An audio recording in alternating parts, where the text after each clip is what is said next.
लिखा तारू झूठे हैप्पी न्यू ईयर। रहे भतार संग एहो माय डियर।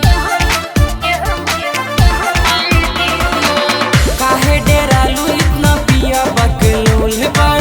राती में 12 बजे ओइहो वीडियो कॉल पर। रहे न दिल हमर वेटिंग में रानी, कैसे भुलाई माना चैटिंग में। बोलो सबर किस दे हब गोरे गाल में, भेंट होई लभर ओसो नया साल में।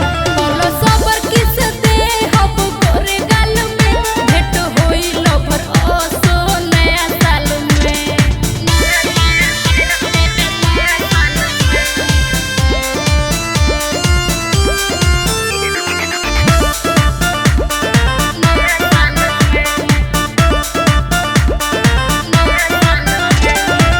शादी से पहले लू मिले चुपे चोरी,